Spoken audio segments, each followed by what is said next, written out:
네, 안녕하세요. 오늘 드디어 대망의 마지막 시간, 암세포 2부 할게요. 지난 시간에 암세포 홀마크 2000년도 논문 6개에 대해서 말씀드렸죠. 10년 지난 2010년에 4개 정도가 더 추가되었는데 그것에 대해서 시간에 알아보도록 할게요. 2010년 나온 논문이죠. The Hallmarks of Cancer, the Next Generation. 2010년. 벌써 이것도 10년 이상 지냈네요. 그죠? 자, 여기서 캔서의 특징, 홀마크, 그럼 특징, 특색, 그렇게 얘기할 수 있겠죠? 이런 걸 가지고 있는 세포는 캔서다. 이런 성질을 가지고 있는 세포는 암세포라고 할 수 있다. 그런 얘기겠죠. 그래서 2000년도에 밝혔던 기준 6개에서 추가로 4개를 더 했죠. 그동안 사실 2000년부터 2010년 사이에 암세포의 특징 중에 지금부터 말씀드릴 4가지 내용에 대해서 많은 추가 연구가 굉장히 많이 있었죠. 암세포의 7번째 특징, 유전체 불안정성과 돌연변이. 유전체, 지놈, 게놈, 유전자 전체를 다 합친 것을 우리가 유전체라고 하죠. 유전체, 전체. 시작부터 끝까지 진을 갖다가 몽땅 다 통합하면 그게 지놈이죠. 그죠? 유전체. 유전체가 불안정성. 유전체가 끊임없이 돌연변이가 일어나고 여기가 이쪽이 잘라져가지고 없어지고 다시 잘라진 게 딴 데 가서 DNA 조각이 달라붙고 그런다는 거죠. 암세포는 돌연변이 물질에 대한 민감성을 높인다던가 DNA 손상을 인지하여 수선을 담당하는 시스템을 망가뜨린다던가 하는 방법으로 오히려 자기가 유전체의 불안정성을 증가시키고 돌연변이 생성 확률도 증가시킨다는 거죠. 이 정도 특징만 알아두면 될 것 같아요. 그리고 더 자세한 내용은 첨부드리는 그 논문 파일을 통해서 자세한 걸 더 공부해 보도록 하세요. 또 8번째 특징은 암을 일으키는 염증, 인플라메이션이죠. 염증. 암세포 주변의 종양 미세 환경, 튜머 마이크로 인바이러먼트. 암세포만 있는 게 아니라 주변에 면역세포도 모여있고, 파이브블라스트도 모여있고, 여러 가지 암세포만 가지고 있는 주변에 익스트라셀룰라 매트릭스도 있고, 이렇게 혈관들도 있고, 혈관세포도 있고, 백혈구세포도 있고, 이런 것들을 통틀어서 그 환경을 우리가 암세포만 가지고 있는 환경, 아주 작은 환경이기 때문에 암세포 종양 미세 환경, 마이크로 인바이러먼트라고 해요. 마치 염증이 일어났을 때처럼 우리 감염이 일어나가지고 염증이 일어날 때처럼 면역세포들이 많이 모여들게 돼요. 이게 암을 없애려는 여러 가지 T세포들이 모여와서 T세포, B세포 이런 것들이 몰려와서 암세포를 없애버리려고 하는 건데 오히려 역설적으로 어떤 암세포는 이들 면역세포가 분비하는 성장인자나 사이토카인 그런 것에 오히려 성장이 촉진되는 경우가 있어요. 역설적인 거죠. 암세포의 9번째 특징은 뭘까요? 세포의 에너지 대사 교란. 잘 아시듯이 모르시는 분도 계시겠지만 우리 포도당 하나가 세포로 들어오면은 세포질에서는 주로 해당 작용 글라이콜라이시스라는 걸 수행하죠. 글라이콜라이시스.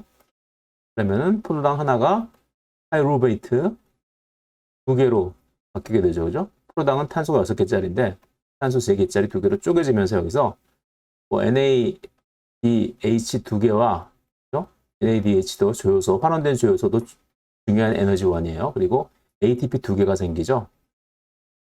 나중에 NADH는 마이토콘드리아로 가져가서 전자전달기에 보내야지만 ATP를 만들 수 있지만 해당 작용에서 세포질에서는 ATP가 포도당 하나당 2개밖에 안 나와요. 반면에 마이토콘드리아는 어때요? 여기서 포도당 하나당 파이루베이트 2개가 일로 들어가게 되면은 그리고 또 세포질에서 만들어진 NADH 같은 것도 마이토콘드리아로 들어가게 됩니다. 전자 전달기를 통해서 34에서 36개의 ATP를 만들어내죠. 굉장히 많이 만들어내는. 물론 이것은 theoretical maximum yield, theoretical maximum.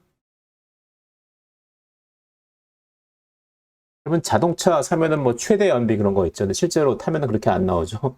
그것과 마찬가지로 이것은 저 마이토콘드리아가 파이루베이트로부터 만들어진 아세틸코에 같은 걸로 무조건 ATP 만드는 거에만 올인할 때 마이토콘드리아가 ATP 만드는 거 말고 다른 일을 할 때도 있죠. 하지만 그런 건 다 무시하고 오직 ATP만 만든다고 할 때 theoretical 이론적인 maximum yield 가장 최고 생산치가 34개에서 36개라는 거죠.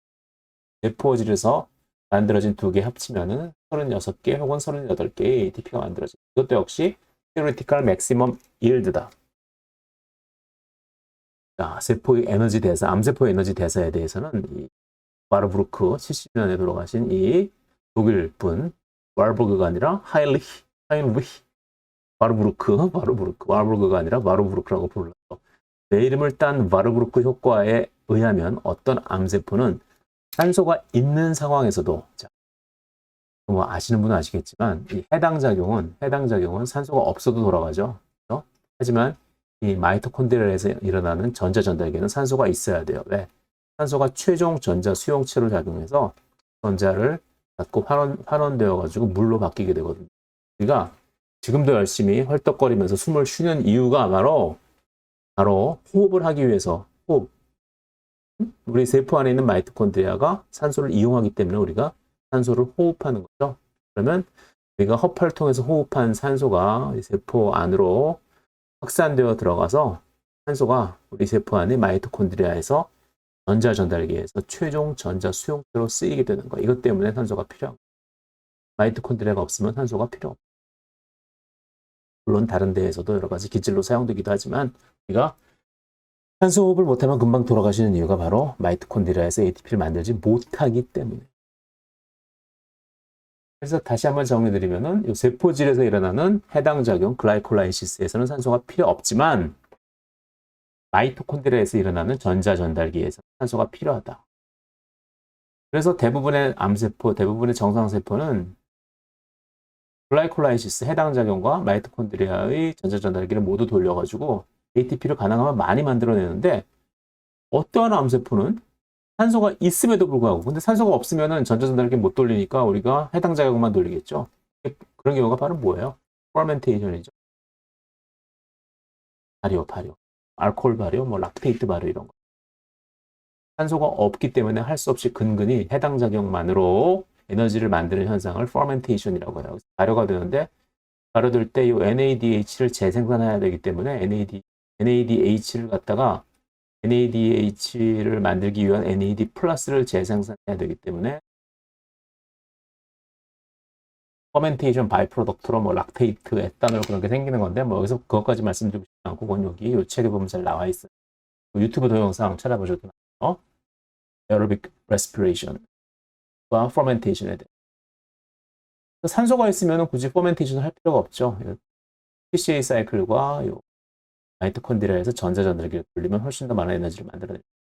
그런데 어떤 암세포는 산소가 있는 상황에서도 에어로빅 레스피레이션, 마이토콘드리아에서 ATP를 만들어내는 유산소 호흡, 산소가 있는 경우에 하는 거, 호흡 하지 않고 세포질에서 일어나는 해당 작용에만 의존적으로 ATP를 합성해서 먹고 산다고 해. 상식적으로 알고 있죠. 그죠? ATP, 포도당 하나당 해당 작용에서는 ATP를 2개밖에 생성 못한다는 거. 그러니까 굉장히 효율이 낮은 글라이콜라이시스 해당 작용만 억지로 돌려가지고 ATP를 포도당 하나당 2개만 만들고 먹고 사는 거죠. 어떻게 먹고 살 수 있을까? 그래서 암세포는 세포막에 포도당 트랜스포터인 글루티온을 많이 발현시켜서 세포 안으로 포도당을 잔뜩 빨아들인다. 주변에 있는 다른 정상세포가 먹을 포도당까지 다 빨아들이는 거죠. 네. 정상세포에서는 포도당 하나당, 글루코스 하나당 이론적이지만 36개에서 38개의 ATP를 만들어낼 수 있지만 암세포, 특히 마르부르크 이펙트를 보이는 에어로빅 레스피레이션 하지 않는 그러한 암세포들은 포도당 하나당 ATP를 2개밖에 못 만들기 때문에 비효율적이기 때문에 어떻게 해야 되겠어요?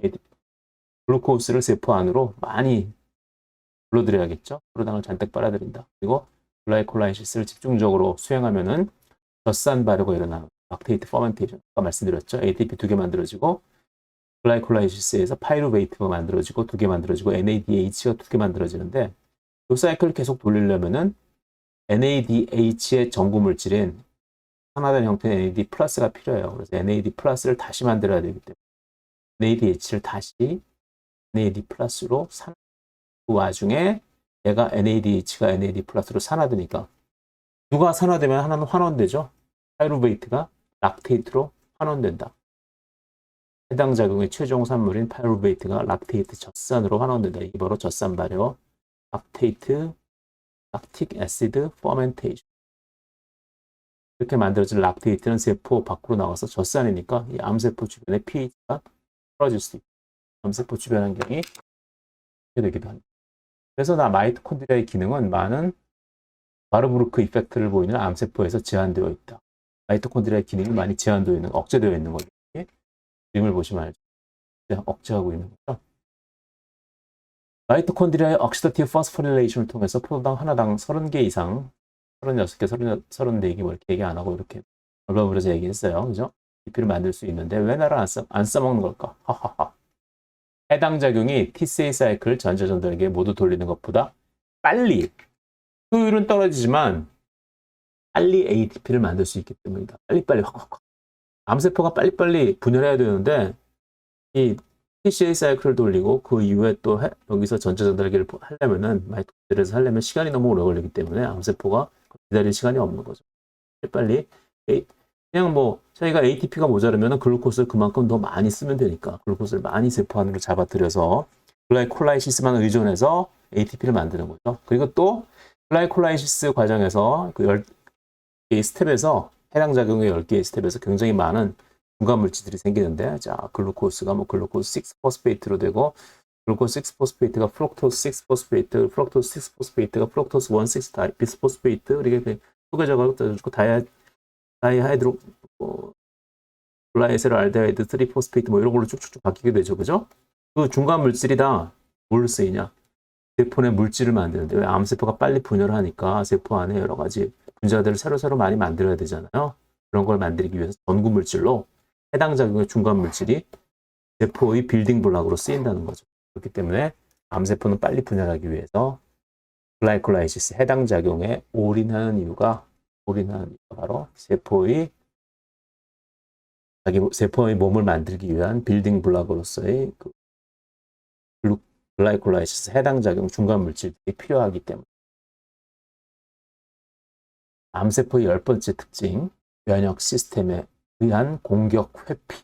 우리 면역 세포가 지금도 꾸준히 여러분 몸에서 제 몸에서 뭐 여러분보다 제가 좀 더 대학생 나이가 많을 수 있다면 좀 더 노쇠한 제 몸에서 암세포가 많이 생길 테니까 더 많은 면역세포가 지금도 계속 생겨나고 있는 암세포를 갖다가 공격해서 죽여버리겠죠. 사이토톡식 T셀, 내추럴 킬러셀, NK셀 이런 거 요즘 올림픽대로 운전하다 보면 뭐 NK바이오 그러면서 NK셀의 활력을 높여주는 뭐 약물을 파는 것처럼 이렇게 선전하고 있던데. 그래서 NK셀의 활성을 높이면 뭐 암도 안 걸린다 뭐 이렇게 선전하는 여러 가지 회사들이 있어요. 어쨌든 왜 그런 선전들을 하냐 하면은 이 내추럴 킬러셀, NK셀 이런 것들이 우리 면역의 중요한 역할을 담당해서 우리 몸에서 망가져서 생기는 이런 암세포들을 죽여버릴 수 있어서 암이 생길 확률을 낮춰줄 수 있기 때문이죠. 하지만 근데 어떤 암세포들은 그래서 지금도 우리 몸 속에서 계속 암세포들이 이러한 내추럴 킬러셀, 사이토톡식 T셀 등에 의해서 암세포가 생기는 족족 죽어버리고 있는데 에이포프토시스에 의해서 그죠? 에이포프토시스 마지막 페이지에서 사이토톡식 T셀이 공격할 때 뭐 파스 라이간드 같은 걸 이용해가지고 에이포프토시스를 유발시키는 암세포 이런 것들 보였죠, 그죠? 어떤 암세포들은 사이토톡식 T셀 그리고 내추럴 킬러셀의 공격을 회피해서 살아납니다. 어떻게 회피할까? 볼까요? 우리와 같은 TGF-베타 암세포들은 TGF-베타가 또 그로스 어레스트 어떤 세포들을 자라지 못하게 하기도 하고 또한 면역 억제 인자, 면역 세포를 마시가게 하는 거죠. 여기 레귤레토리 T셀, T렉이라고 하죠. 얘네들이 뭐 사이토톡식 T셀, NK셀 이런 것들을 조절하는 원래는 얘네들을 부추겨가지고 잘 일하도록 하는 그런 놈인데 얘가 TGF-베타와 결합하면 약간 맛이 가가지고 표정이 맛이 갔죠, 그죠? 그래서 너네 이제 그만 좀 쉬어라. 사이토톡식 T셀과 내추럴 킬러 T셀의 기능을 억제하거나 레귤레토리 T셀을 불러와서 이들 면역세포들을 방해한다. TGF-베타가 얘네들에 직접 작용하기도 하고, 그리고 T렉스를 통해서 간접적으로 얘네들의 활성을 억제해서 암세포를 잘 죽이지 않도록 하기도 한다. 자, 그동안 암세포에 대해서 공부하느라 고생 많았다. 마지막으로 동양 미세환경, 투머 마이크로 인바이러먼트의 중요성에 대해서 강조하고 마무리하죠. 암조직 근처에는 암세포, 면역세포 아까 얘기했죠. 그리고 CAF, Cancer Associated Fibroblast, 캔서 주변에 있는 파이브로블라스트를 Cancer Associated Fibroblast라고 해요. 암세포가 마치 자기 노예처럼 이렇게 붙잡고 있죠. 실제로 암세포에 의해서 조정되어서 암세포가 원하는 그런 그로스 팩터들을 얘네들이 분비해요. 서로 여러 신호를 주고받으며 암조직의 성장을 유발시킵니다. 예전에는 암덩어리가 그냥 다 똑같은 동일한 암세포가 모여있는 그런 덩어리라고 생각했는데 요즘은 그렇지 않다는 것을 과학자들이 너무 잘 알죠. 여러 가지 세포들이 모여있는 작은 커뮤니티죠. 최근에는 뭐 암줄기 세포에 대해서는 까지도 뭐 여러 가지 논란이 많은데 암줄기 세포가 과연 존재하다 아니다. 우리 줄기세포로부터 우리 성체줄기세포, 배아줄기세포 이런 것으로부터 새롭게 우리 조직이 세포들이 계속 만들어지는 것처럼 그혈모 줄기세포 이런 것들에 의해서 우리 혈액세포들이 만들어지는 것처럼 아무리 암 치료를 해도 암이 계속 재발하는 이유는 암덩어리 저 깊은 곳에 암줄기세포가 존재해가지고 암세포를 분화해가지고 암세포를 계속 만들어내기 때문에 암줄기세포를 없애지 않고서 암의 근본적인 치료가 어렵다 하고 주장하는 사람들이 있어요. 물론 그게 아니라고 주장하는 사람들이 있는데 뭐 여러 가지 아직까지 캔서 스템셀이란 말이 많이 쓰이는 거 보니까 여러 가지 학설들이 공존하는 것 같아요. 그러나 암줄기세포, CSC, 캔서 스템셀이 존재하는 암세포 계속 만들어낸다는 이론도 주목받고 있습니다. 이런 분이 있습니다. 그래서 나 암세포를 박멸 하려면 이런 종양 미세 환경이나 암줄기세포에 대해서도 공부를 해보자는 거죠. 자, 좀 더 자세한 내용을 공부하고 싶은 여러분들은 제가 올려드리는 PDF 파일에 Cancer, Hallmarks of Cancer 그리고 Hallmarks of Cancer, The Next Generation 두 페이퍼를 좀 더 읽어보도록 하세요. 자, 그래서 11장에 거쳐서 지금까지 강의를 끝냈습니다. 이전에 오프라인 강의를 할 때처럼 종강 시간이 감격적이지는 않지만 또한 한 학기 동안 걸쳐서 이 세포 생물학 책을 다 떼게 되었는데 까지 따라와 주신 여러분들 상당히 감사하게 생각하고 있습니다. 그동안 수고 많으셨습니다.